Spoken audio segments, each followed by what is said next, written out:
Oh, what a treat. Dr. Sello Galane is a musicologist, he's an educationist, a composer, a music performer who has championed the development of an authentic indigenous discourse and discography of indigenous South African music. Well, he has done this through his research and recording of his widely acclaimed Free Kiba series of South Africa. On Friday, Dr. Galane will headline the Birchwood Ekurhuleni Comes Alive Jazz Evening. He joins us now in studio. A very good morning to you. Thank you so much for coming. And what a pleasure to be with you here today. I think your song is very pertinent during this season that we're in South Africa. Pula, we need more rain. We need more rain. We need more rain. So I think it's very important that you're going to be performing it on Friday, because maybe it might just trigger the rain clouds. Did you know that it would be so successful as a song? No. As I always indicate in some of the interviews, that we almost never recorded this song when we did Live at the Market in 2000. Just a few minutes before the stage opened, Slota, who was a guitarist and working with me in the project, said to me, but there are two songs that sound the same here.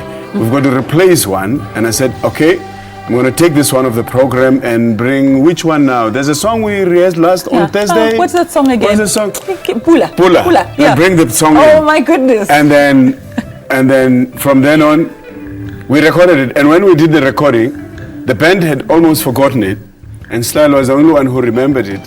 And that's why in the album, it starts the way it starts, because he had to play the leading lines and remind the bassist and the drummer. And then when I actually had to do Pula, it was not part of the plan. I had to actually close the space for the band to find itself.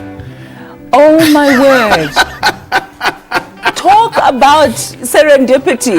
Precisely. And when we went to do post-production, and we sat in there and they said, no, but this was not part of the song. Cut it. I said, no. This is the most natural, organic, spontaneous, human recollection. This is real. It's real. And that's how we remember the song slowly. Wow. And it gained energy. Just like rain, it starts with one drop, another, and then it rains. What do you make of that? Well, I think destiny, I think the universe, knew precisely what was going to happen with the song, because it's the most successful track of the 100 songs that I've written and registered on Summer International Catalog. This is the most successful track that is appreciated all over the world. Even people who do not know, when they were in Senegal, whether we're in the North Sea Jazz Festival in Holland, or whether we're in Washington, D.C., or anywhere else in the world, when this song starts, people move. Oh, wow. Oh, wow. And I have a feeling that it helps you achieve some of your objectives of being more than just a musician, of getting a message across. If that's the case, how does it do it? Well, I've indicated in the recording I did lately, where I talked about the Pula concept, because I subsequently started a project called the Pula Concert, which I defined in that recording as representing posterity, prosperity, cleansing, rebirth, rejuvenation, and this is what our country needs at the moment, literally at the level of rain and drought, and just generally the psyche of the nation. We need that rejuvenation, the rebirth,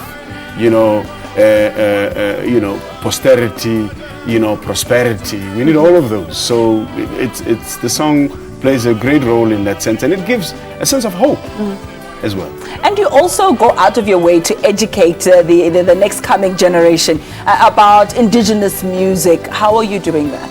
I do that. I get invited to perform as well as run workshops in different countries and in different fora.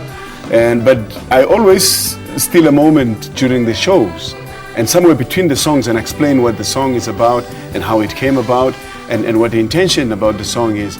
And I do that in that particular way, without really making it sound too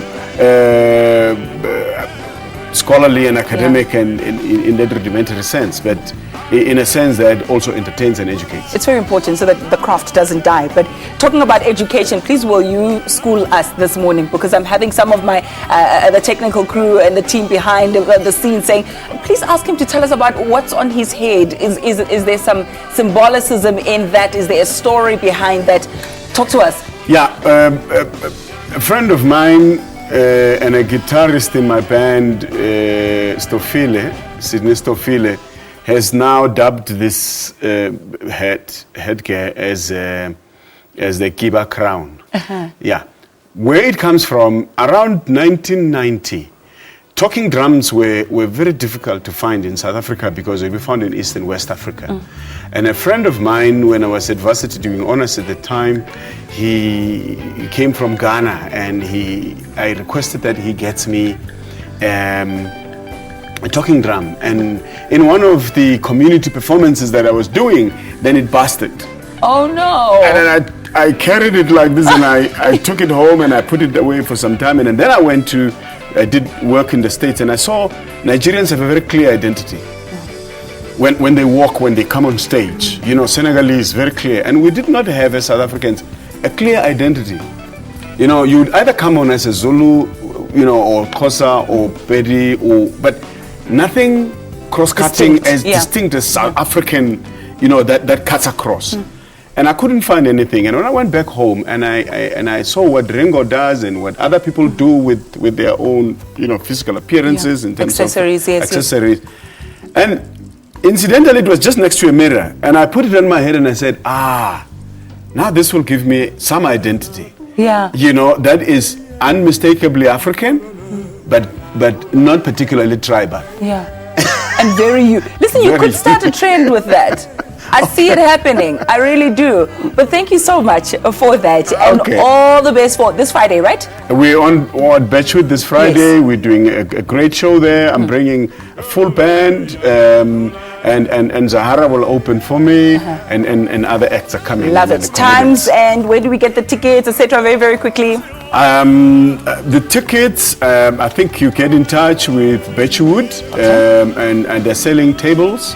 Yeah, they're selling tables. So it's a semi-corporate, you know, function. So people can get in touch with Birchwood for that. I can't think of any better way of spending the evening. Thank you so much for indulging us this morning. Well, thank you. Hope to see you there. I hope so too. I'm being recruited. The technical director is saying to me, you know, I'm going to come and fetch you. You must definitely go through. So I have no choice but to come. Thank you so much, and have yourself a wonderful day in the build-up to Friday. Pula.